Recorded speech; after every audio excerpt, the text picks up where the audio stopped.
तो आज हम बात करने वाले हैं दक्षिण एशिया की सबसे ताकतवर और कह सकते हैं विवादास्पद नेताओं में से एक शेख हसीना के बारे में। 15 साल तक लगातार शासन, अपने देश का कायापलट और फिर एक ऐसा पतन जिसकी शायद ही किसी ने कल्पना की हो। तो चलिए शेख हसीना की कहानी के हर पहलू को समझते हैं। चलिए इस कहानी की शुरुआत करते हैं इसके सबसे चौंकाने वाले मोड़ से, इसके क्लाइमैक्स से। एक ऐसा फैसला जिसने पूरी दुनिया का ध्यान खींचा और ये सवाल खड़ा कर दिया कि सत्ता का शिखर आखिर कितना अस्थिर हो सकता है। हाल ही में एक फैसला आया जिसने शेख हसीना के इतने लंबे पॉलिटिकल करियर को एकदम से एक नाटकीय मोड़ पर लाकर खड़ा कर दिया है। ये सिर्फ एक सजा नहीं है, बल्कि ये उनके दौर के खत्म होने का एक तरह से ऐलान है। तो तारीख थी 17 नवंबर 2025। ढाका के एक स्पेशल कोर्ट ने उन्हें उनकी गैर मौजूदगी में मानवता के खिलाफ अपराधों का दोषी पाया। और ये जो चार्जेस थे ये सीधे सीधे 2024 के स्टूडेंट प्रोटेस्ट से जुड़े थे, जिन्हें दबाने के लिए जो सरकारी कार्रवाई हुई उसमें सैकड़ों लोगों की जानें गई थीं।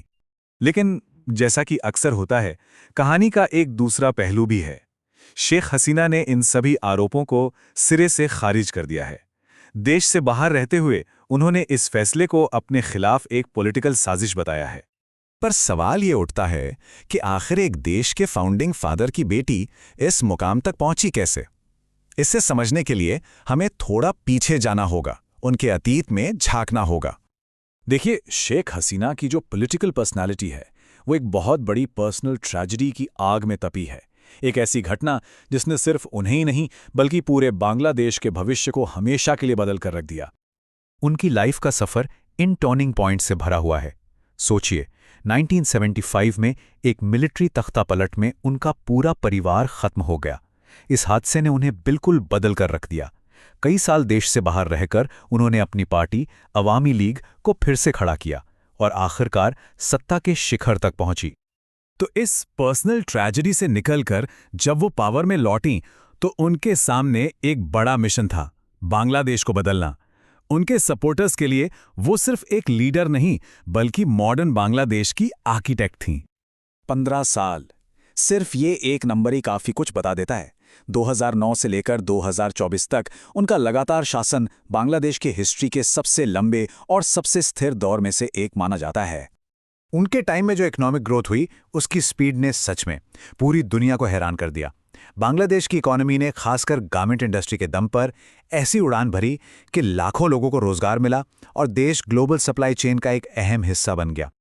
और ये सिर्फ कंक्रीट के प्रोजेक्ट्स नहीं थे, जैसे पद्मा ब्रिज। इसने देश के दो हिस्सों को जोड़ दिया, जो बिजनेस और ट्रैवल के लिए एक रेवोल्यूशन था। ढाका मेट्रो ने कैपिटल की जिंदगी आसान की और पावर प्लांट्स ने देश को अंधेरे से निकालकर रोशनी दी। ये सब उनके डेवलपमेंट विजन के सबसे बड़े सिंबल थे। लेकिन जहां एक तरफ ये डेवलपमेंट की कहानी चल रही थी, वहीं एक और कहानी भी साइड बाय साइड चल रही थी। और वो कहानी थी पावर पर उनकी पकड़ के मजबूत होने की और लोकतंत्र के सिकुड़ने के आरोपों की। तो यहां उनकी लीडरशिप की दो बिल्कुल अलग अलग तस्वीरें सामने आती हैं। एक तरफ उनके सपोर्टर्स हैं जो उन्हें एक ऐसा मजबूत लीडर मानते हैं जिसने देश को स्थिरता दी। वहीं दूसरी तरफ उनके आलोचक हैं जो उन पर डेमोक्रेटिक वैल्यूज को खत्म करने का आरोप लगाते हैं। और ये आलोचनाएं बढ़ती ही चली गईं, जैसे कि पॉलिटिकल ऑपोजिशन पर क्रैकडाउन, मीडिया की आज़ादी पर कंट्रोल के आरोप और इलेक्शन की निष्पक्षता पर गंभीर सवाल। डिजिटल सिक्योरिटी एक्ट जैसे कानूनों ने असहमति की आवाज़ को दबाने का काम किया, जिससे उनकी इंटरनेशनल इमेज पर भी काफ़ी असर पड़ा।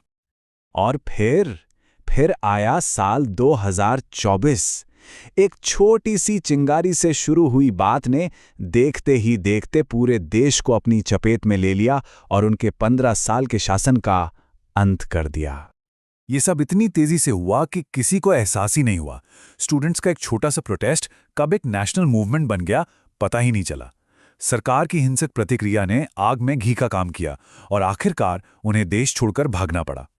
तो चलिए अब हम कहानी को वापस वहीं ले आते हैं जहां से हमने शुरू किया था, उस फैसले पर। अब जब पूरा कॉन्टेक्स्ट पता है तो इस वर्डिक्ट के मायने और भी गहरे लगते हैं, है ना? यहां एक बात समझना बहुत जरूरी है। जिस कोर्ट ने ये फैसला सुनाया है वो कोई इंटरनेशनल बॉडी नहीं है, जैसे यूएन या इंटरनेशनल क्रिमिनल कोर्ट। ये बांग्लादेश की अपनी एक डोमेस्टिक कोर्ट है जिसे 1973 के कानून के तहत बनाया गया है। तो इस फैसले की ना एक डबल रियलिटी है। बांग्लादेश के अंदर अपने कानून के हिसाब से ये सज़ा बिल्कुल लीगल है, लेकिन इंटरनेशनल लेवल पर इसकी कोई रिकॉग्निशन नहीं है। कई देश इसे विजेता का न्याय या विक्टर्स जस्टिस के तौर पर देखते हैं और इसीलिए उन्हें वापस भेजने का कोई कानूनी दबाव भी नहीं है। तो प्रैक्टिकल सिचुएशन ये है कि जब तक शेख हसीना बांग्लादेश के बॉर्डर से बाहर हैं, उन पर यह सज़ा लागू नहीं हो सकती। वो इस वक्त भारत में हैं और फिलहाल कह सकते हैं कि कानूनी पहुंच से बाहर हैं। तो आखिरी सवाल, इतिहास शेख हसीना को आखिर किस तरह याद रखेगा? एक नेशन बिल्डर की तरह जिसने अपने देश को तरक्की की राह पर डाला, या फिर एक ऐसी रूलर की तरह जिसने उसी देश के लोकतंत्र को कमजोर कर दिया? शायद ये एक ऐसा सवाल है जिसके दो अलग-अलग जवाब हमेशा मौजूद रहेंगे।